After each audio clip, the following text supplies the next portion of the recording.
Hey, what's up everybody? Pete with Auto Repair Tips. You know, I try to make as many videos as I can when it comes to automotive repairs, especially electrical stuff.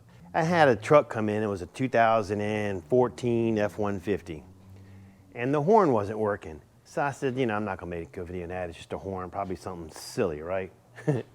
Well, check this out. This truck was at another shop, and it went to them for that same reason, a horn wasn't working. So they diagnosed it and they put in, and it's famous on these trucks, a clock spring. So after they installed the clock spring, the horn still wasn't working. So they talked to the customer and they did some more diagnostics and they said, oh, it needs a BCM.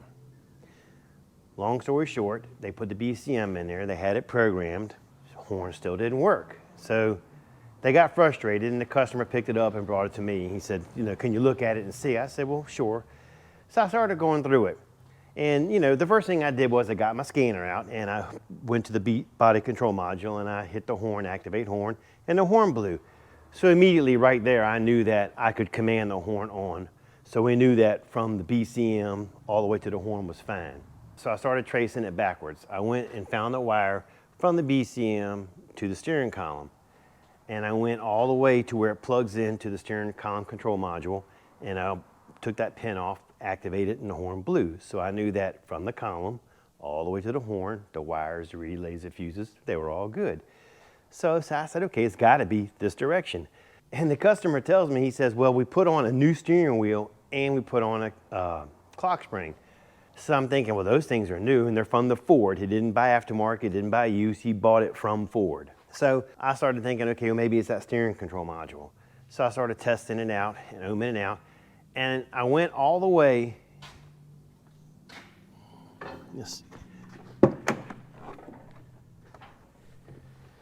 I went all the way to the connector right here.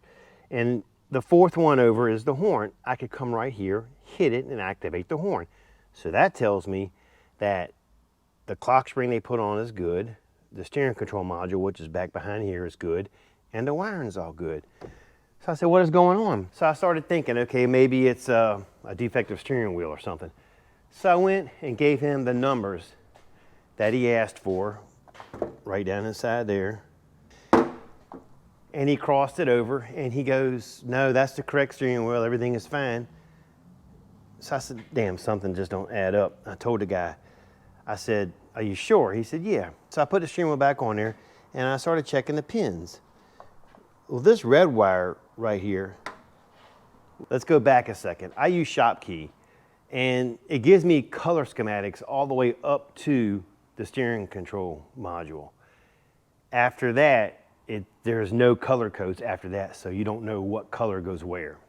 So I had to do a lot of probing. Meanwhile, I was already so far into it, I said, oh, damn, I should have been videotaping this because this is a great video to videotape. It kind of plays into my thing, you know, me and aftermarket parts. I just don't like aftermarket parts. We use them, I don't like them. But anyway, so this is the horn wire here. It's a red wire. It plugs into the clock spring. So I got to looking at the schematic and it said that I think it was a third or fourth one over is the horn. Well, the third or fourth one, I can't remember what it was, I think it's the fourth one over. There's nothing there. There's literally nothing in the hole. So I called the dealer back. I said, is it possible this could be a wrong steering column? He said, no. He ran all those numbers that I was showing you earlier and he said, no, that is the correct steering wheel. He said, it's just something else is wrong. So I went back to the drawing board. I kind of went through my tests again and I came to the same conclusion. There's something wrong here. So I got to thinking, I was like, hold on a second. Out in the boneyard, I had a 14 we're scrapping. It's an F-150. It's just a piece of junk. So I pulled off the steering wheel and I looked at it and sure as crap, you see that red wire right there? It is over one whole slot. So I took that steering wheel, which is, it's all ate up. You can't use it anyway. Wouldn't even pass state inspection because all the padding is gone. What happens is this plugs into the airbag and there's 3 tabs right here, 1, 2, and 3. If that airbag touches any one of these 3 tabs, the horn goes off. Sure enough, put it on, touched it, horn was blowing away. So I called up the dealer and guess what? When they built the steering wheel, they built it wrong. They didn't put the wire in the right spot. So it just goes to show you, not only is it aftermarket parts that get jacked up, it is actually new parts from the dealer. But you know, you being a person, you're working on a car, me being a shop, why would I even think to condemn a steering wheel? Why would I think to condemn this? Who would think to look one pin over?